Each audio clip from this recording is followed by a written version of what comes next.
है, ये हम सब के लिए आईना है, वरना मारे जाओगे। रघुवीर सहाय को याद करते हुए एक युवा कवि अदनान नाम के लिखा है, मत भूलो कि तुम मुसलमान हो। बस 30 सेकेंड और लूंगा। मत भूलो कि तुम मुसलमान हो, बस लोगों को छलावा देते रहो कि तुम मुसलमान नहीं हो, वरना मारे जाओगे। राह चलते ख्याल रखो कि कहीं तुम्हारी कमीज से मुसलमान होने की बू तो नहीं आ रही। ख्याल रखो किसी से बहस करते हुए, कुछ बोलते हुए, कुछ करते हुए, यहाँ तक कि हंसते और रोते हुए भी कि कहीं तुम मुसलमान तो नहीं लग रहे हो, वरना मारे जाओगे। ये बात हमेशा याद रखो कि तुम एक मुसलमान हो और तुम मरोगे नहीं, एक दिन मारे जाओगे। विवेकहीनता, तर्कहीनता के समाज को ध्वस्त करिए। आइए हिंदुस्तान बनाएं, वो हिंदुस्तान जहां कोई फर्क ना हो, गले लग सकें। ये नहीं कि चुनावी मंच से कुछ, जमीन पे कुछ। जय हिंद मैम, जय हिंद। Thank you. दोस्तों नमस्कार, मैक्सन न्यूज़ के खास बुलेटिन में आपका स्वागत है। दोस्तों, भाषण देना एक कला है। हर कोई, ये ज़रूरी नहीं कि हर कोई विद्वान अच्छा वक्ता भी हो सकता है, लेकिन हमारे देश के कुछ चुनिंदा राजनेता थे, जैसे कि प्रथम प्रधानमंत्री जवाहरलाल नेहरू जब बोलते थे तो लोग उनको बिना सांस लिए सुनते थे। मतलब उनके भाषण को पूरे मन से, तन से और पूरे दिलो दिमाग से उनकी बातों को सुना करते थे। महात्मा गांधी वैसे बहुत कम बोलते थे, और जब बोलते थे तो लोग उनको श्रद्धापूर्वक ध्यान लगा कर सुनते थे। आज के समय में भी कुछ लोग, नेता ऐसे हैं जिनको लोग सुनने के लिए बेताब रहते हैं, जैसे कि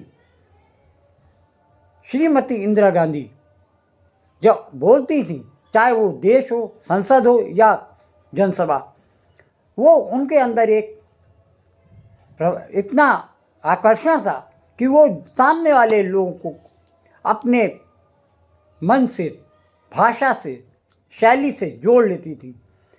जब वो बोलती थी तो जनता के मनोदशा को समझते हुए उनके खास अपने शब्दों का प्रयोग करती थी।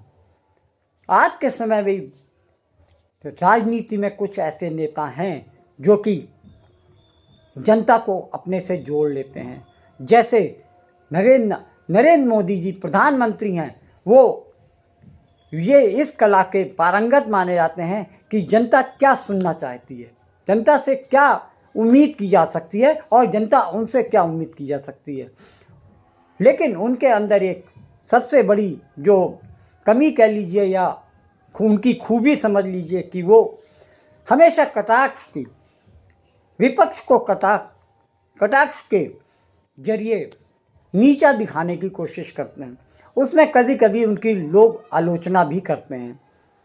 ऐसे में बिहार के जो राज्यसभा के सदस्य हैं, राष्ट्रीय जनता दल के सदस्य सांसद हैं, प्रोफेसर मनोज झा का नाम भी आता है।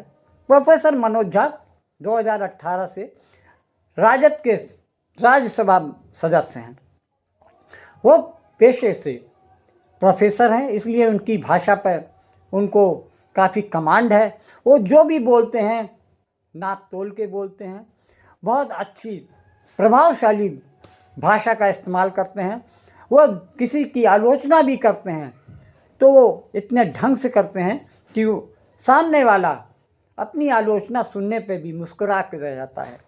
वो संसद में जब भी, राज्यसभा के सदन में जब भी बोलते हैं तो सारे के सारे, पक्ष हो या विपक्ष के लोग, उनके भाषण को बड़ी तन्मयता के साथ सुनते हैं, चाहे वो सभापति जगदीप धनखड़ ही क्यों ना हो, जो कि सबको रोक टोक करने में माहिर माने जाते हैं। लेकिन धनखड़ जी भी मनोज झा की जब बातें सुनते हैं तो बड़े तन्मयता के साथ सुनते हैं। मनोज झा जब भी किसी मुद्दे पे बात करते हैं तो फैक्ट्स एंड फिगर्स पे बात करते हैं। वो हमेशा अपनी बात को साबित करने के लिए अच्छी तरीके से रिसर्च करके आते हैं और वो सारे डाटा सभापति के सामने रखते हैं। इसलिए उनकी भाषण में कमी निकालना बहुत मुश्किल होता है। उन्होंने पिछले साल ठाकुर का कुआं नाम की एक कविता सुनाकर सबको हतप्रभ कर दिया था। यहाँ तक कि उनकी काफ़ी आलोचना भी हुई थी, उनको जान से मारने की धमकी भी दी गई थी। तो ऐसे हैं हमारे प्रोफेसर मनोज झा जो राज्यसभा के सदस्य हैं। आपको उनकी प्रतिभा और उनकी ओजपूर्ण भाषण को सुनने के लिए आपको मैं कुछ वीडियो दिखा रहा हूँ। मेरा विश्वास है कि आपको उनकी प्रतिभा, उनके ओज और उनकी समझदारी का एहसास हो जाएगा। चूल्हा मिट्टी का, मिट्टी तालाब की, तालाब ठाकुर का, भूख रोटी की, रोटी बाजरे की, बाजार खेत का, खेत ठाकुर का, बैल ठाकुर का, हल ठाकुर का, हल की मूठ पर हथेली अपनी, फसल ठाकुर की, कुआं ठाकुर का, पानी ठाकुर का, खेत खलिहान ठाकुर के, गली मोहल्ले ठाकुर के, फिर अपना क्या, गांव, देश, शहर।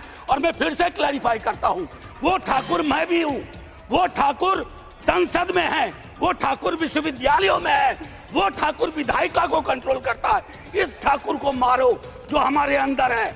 जय हिंद मैम, जय हिंद। संसदीय लोकतंत्र के इतिहास में ऐसे क्षण आते हैं जब ये कहना मुश्किल हो जाता है, जो मीडिया के लोग पूछते हैं बाहर, आइज और नोज। ये मसला यस और नो का नहीं है माननीय उपसभापति जी, ये मसला हमारे देश की तारीख से जुड़ा हुआ है। ये मसला इस बात से जुड़ा हुआ है जो प्रधानमंत्री जी ने अभी बीते दिनों सेंट्रल हॉल में कहा था, कैनवस बड़ा होगा, आकृति बड़ी होगी। बड़ा कैनवस है लेकिन आकृति छोटी गढ़ी जा रही है और ये इतिहास स्मरण करेगा, ये मैं आपके माध्यम से कहना चाहता हूं। अब नारी शक्ति वंदन अधिनियम, मुझे तो समझ में नहीं आया कि ये लेजिस्लेशन है या किसी तरह का धार्मिक ग्रंथ की एक उसका शीर्षक है, क्योंकि बचपन से पढ़ता आया इस देश में। जब आपकी सरकार, बीजेपी की सरकार नहीं थी, जत्र नार्यस्तु पूज्यन्ते रमन्ते तत्र देवता, पता नहीं देवता रमन करते हैं कि नहीं, लेकिन हमने इस श्लोक के बावजूद महिलाओं का मोलेस्टेशन देखा, घरेलू हिंसा देखी, सबसे ज्यादा रेप परिवार नाम की संस्था में देखा, जिसका आंकड़ा खुद सरकार देती है। तो मुझको लगता है ये जो विरोधाभासी चरित्र है हमारे देश का, इस विरोधाभासी चरित्र पर भी बात होनी चाहिए। आज काफी सारी महिलाएं हैं, पत्रकार भी इस दर्शक दीर्घा में, इनको भी ये कहना चाहता हूं कि हमारे कुछ सरोकार हैं। इस देश में ऐसा नहीं चल सकता कि एक तरफ ये श्लोक पढ़ा जाए और दूसरी तरफ हम उस जुबान को छोड़ दें जो संविधान से आती है।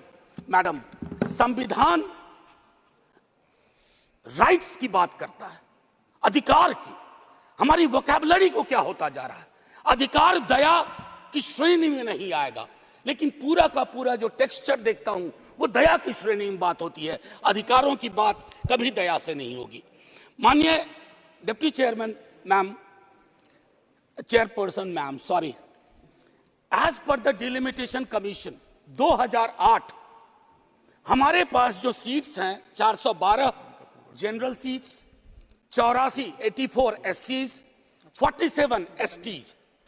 अब हम क्या कर रहे हैं इस बिल के माध्यम से, 84 और 47 के अंदर 1/3 कर रहे हैं। क्या यह अन्याय नहीं है? एग्जिस्टिंग सीट्स में नहीं, जो 33% आ रहा है उसके अंदर, जिसका आंकड़ा अभी के हिसाब से 136 सीट बैठता है, उसमें एससी, एसटी और ओबीसी की व्यवस्था हो। क्योंकि देखिए, मैं आपके माध्यम से कहूं, हर महिला को बहुत मुश्किल से आगे बढ़ना पड़ता है, ये आप भी जानती है। और खास करके पिछड़े वर्गों की महिलाएं, अनुसूचित जाति जनजाति की महिलाएं, उनका डिप्रिवेशन और वल्नरेबिलिटी बाकियों से ज्यादा होती है। हैंड होल्डिंग करने के लिए कोई नहीं होता है, हैंड होल्डिंग करने के लिए कोई नहीं होता है। अगर आप पहुंची तो बिना हैंड होल्डिंग के, लेकिन उन पिछड़ी जाति की महिलाओं का क्या है? ये हम सब के लिए आईना है, वरना मारे जाओगे। रघुवीर सहाय को याद करते हुए एक युवा कवि अदनान नाम के लिखा है, मत भूलो कि तुम मुसलमान हो। बस 30 सेकेंड और लूंगा। मत भूलो कि तुम मुसलमान हो, बस लोगों को छलावा देते रहो कि तुम मुसलमान नहीं हो, वरना मारे जाओगे। राह चलते ख्याल रखो कि कहीं तुम्हारी कमीज से मुसलमान होने की बू तो नहीं आ रही। ख्याल रखो किसी से बहस करते हुए, कुछ बोलते हुए, कुछ करते हुए, यहाँ तक कि हंसते और रोते हुए भी कि कहीं तुम मुसलमान तो नहीं लग रहे हो, वरना मारे जाओगे। ये बात हमेशा याद रखो कि तुम एक मुसलमान हो और तुम मरोगे नहीं, एक दिन मारे जाओगे। विवेकहीनता, तर्कहीनता के समाज को ध्वस्त करिए। आइए हिंदुस्तान बनाइए, वो हिंदुस्तान जहां कोई फर्क ना हो, गले लग सकें। ये नहीं कि चुनावी मंच से कुछ, जमीन पे कुछ। जय हिंद मैम, जय हिंद। Thank you. मुझे चिंता ये नहीं कि वो क्या कह रहे हैं, मुझे अब उनकी चिंता हो रही है। कल तक उनसे असहमति होती थी, अब उनकी चिंता हो रही है। मैंने हाल में कहा था एक बात कि डिल्यूजन ऑफ ग्रैंडियोर के शिकार हो रहे हैं। जब आदमी ये कहने लगे कि मैं दैवीय रास्ते से आया हूँ वगैरह वगैरह, तो आम आदमी अगर ये बात करे तो उसके हित परिचित चाहेंगे कि डॉक्टर को दिखाया जाए। मछली, मटन, मंगलसूत्र और मुजरा, ये प्रधानमंत्री की जुबान है। झूठ और दिग्भ्रमित करने की बात। जातिगत जनगणना पर व्यक्ति चुप बैठा रहता है। जब उनसे कहा जाता है कि आरक्षण के दायरे को बिहार में बढ़ाया, आप इसको 9वीं अनुसूची में डालो, तो आप चुप्पी बना कर रखते हैं, आरक्षण पर दिग्भ्रमित करते हैं। मेरे समक्ष गुजरात उनके राज्य की है, वहां पर 26 मुस्लिम जातियों को आरक्षण है। अभी भी कह रहा हूं कि उनकी जानकारी दुरुस्त नहीं है। आरक्षण सामाजिक और शैक्षणिक आधार पर होता है। वो खुद जिस समुदाय से आते हैं, उस समुदाय का जो मुस्लिम काउंटर पार्ट है, उसको आरक्षण है। देखिए पूरी लिस्ट है यहाँ, ये गुजरात की लिस्ट है। देश के प्रधानमंत्री को दिग्भ्रमित करना चाहिए। जातियों का नाम ले ले करके आप जिस प्रकार के व्यवहार और जिस प्रकार का आज आप आचरण कर रहे थे, मोदी जी माफ कीजिएगा, इतिहास आपको माफ नहीं करेगा। इतिहास कतई आपको माफ नहीं करेगा, क्योंकि इतिहास ने जवाहरलाल नेहरू से लेकर के मनमोहन सिंह, वाया अटल जी, इंदिरा जी, कई प्रधानमंत्री देखे। सहमति असहमति अपनी जगह, लेकिन इस प्रकार की जुबान का इस्तेमाल नहीं हुआ। आपने लोकतंत्र को, लोकतंत्र के विमर्श को तार तार करके रख दिया है। फुर्सत में एक बार खुद इस पर सेल्फ रिफ्लेक्शन करिएगा, आपको अपनी भी चिंता होगी, देश की चिंता होगी। मैं आजाद पे अगर हूं तो बदगुमान न हो, चिराग सबके बुझेंगे, ऐसी हवा किसी की नहीं होती। थोड़ा हट करूंगा वक्त के लिए, लेकिन आखिर में अभी चालू तो करिए हुजूर। सर, माननीय सभापति महोदय, अच्छा है हम सब संविधान पे बात कर रहे हैं। उस सदन में भी हुई, इस सदन में भी तमाम साथियों ने संविधान पे बात की। अपना अपना दायरा है, अपनी अपनी सोच है, अपनी अपनी प्राथमिकताएं हैं, लेकिन महत्वपूर्ण यह है कि हमने संविधान पे बात की। कई ओहदेदार लोग दूसरे स्तंभ के, वो तो ईश्वर से बात करने लगे हैं। भगवान को कितना काम है, किसी की नौकरी लगवानी है, किसी की शादी करवानी है, किसी को चुनाव जितवाना है, तो किसकी पर्ची निकलेगी, किसकी अर्जी लगेगी। तो अच्छा है कि हम संविधान के दायरे में बात कर रहे हैं। माननीय सभापति महोदय, नेहरू जी पर बहुत चर्चा होती है। जब से इस संसद में आया हूं, और मैं इस नई सरकार के बाद ही सदन में आया हूं, बचपन में सोचा करता था पार्लियामेंट पहुंचूंगा, लेकिन आज एक कन्फेशन करता हूं, हमेशा अपने को विपक्ष में देखता था, तो विपक्ष में ही हूं।